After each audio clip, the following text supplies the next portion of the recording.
It's Lee with the Brain Performance Center. Do you feel a little stuck these days? I do. And I have to stop and ask myself why. I think it's because I can't do things like meet a friend for coffee, travel is restricted, so my normal well being has been interrupted. And so I have to ask myself, am I going to let that stop me from engaging in life the way that I want to? Am I going to move forward? Do I have the confidence to move forward and try new things? So let's stop and talk about what is confidence. Because usually when I ask people what is confidence, they'll say, well, feeling certain or a sense of calm, cool, collected, believing in myself, or I'll go, well, it's not fear and it's not anxiety. But confidence is more than just a feeling. It's action too. So if any of you have noticed, I just got a new haircut, got it yesterday. When I went in there, I did not go with the intent of getting a new style. I went with the intent of getting a haircut. But the gentleman was so engaging and so encouraging and understanding that he made me believe that I could trust him. Now, as he's cutting my hair and I'm watching it fall to the floor, I'm thinking, did I make a good decision? I was fearful. I was a little anxious. But at the end of the day, when I looked in the mirror and I saw it, I was like, yeah, what a great decision I made.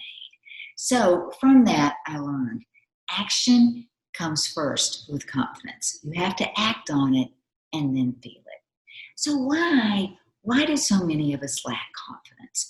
And I think there are two big factors. And the first is I think that we set unrealistic expectations. Are you a perfectionist?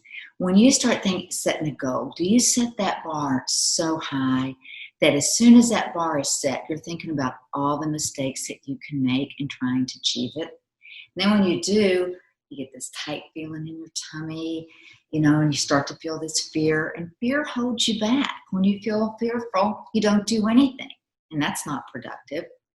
But fear is not all bad. Fear is energy that you can use for your own benefit. Fear is not bad. It's our attitude about fear that's bad. We hold in our brain, if I'm feeling fearful, I'm weak.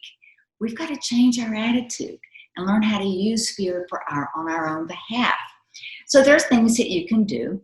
Let's say that you've made a decision and you're going to take a new job and you've got a plan in place and you've been there a month and you get some feedback that some of the work that you've done isn't exactly hitting the target.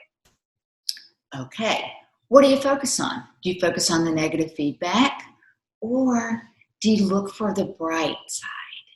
And with the bright side, I mean, do you stop and say, okay, how am I going to learn from this information?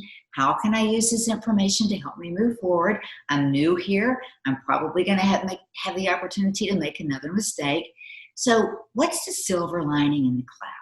Because if you're looking for the silver lining and you find it, you're going to develop a healthier, more positive outlook, and that's going to increase your self-confidence. I think the second thing that really impacts our confidence is we are so self-critical.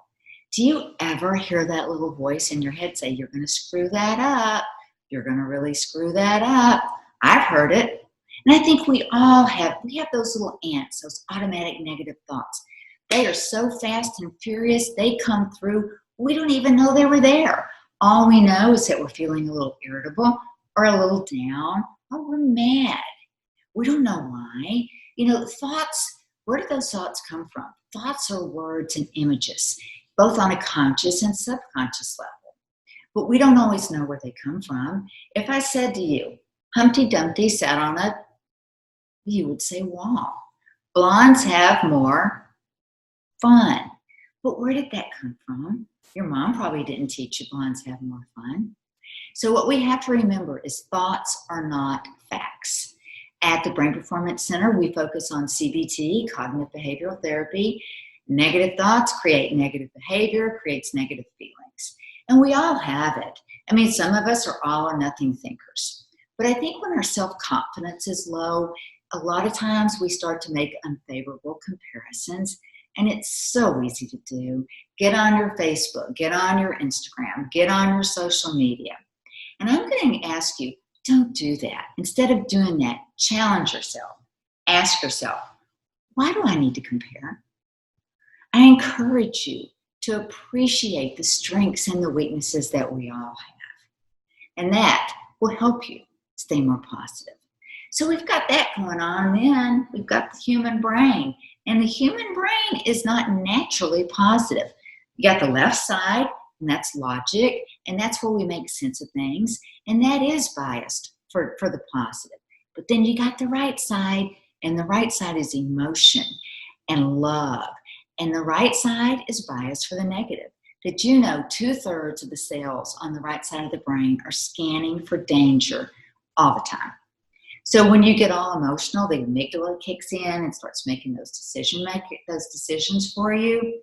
Then that shakes your confidence. When you look back and you go, oh, what a terrible decision. Why did I make that? So we've got to learn to focus and look for the positive. Research shows that we have 3 times more positive events than we do negative every single day. But what's the brain paying attention to? What is the brain looking for? It's looking for the negative.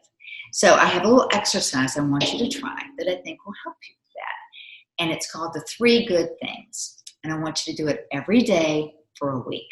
During the day, I want you to write down 3 good things. And at the end of the day, sit down and reflect on those. And ask yourself, why did that good thing happen? Because that's where you learn. When you take the time and ask yourself why, you'll learn from that. You can do this by yourself. You can do it with your partner. It's a great way to learn more about what impacts your partner on a daily basis. You can do it with your family. Just have your family, when you sit down at dinner, write down one good thing that happened that day and put it in the shoebox or put it in the jar. And at the end of the month, sit down and go through that box. It can be so much fun. You can do it at work. If you work in a team environment or on a project basis, ask your coworkers, what's going good with this project? Write them down. Think about them. Talk about them. Share that. Have conversations. Share the information.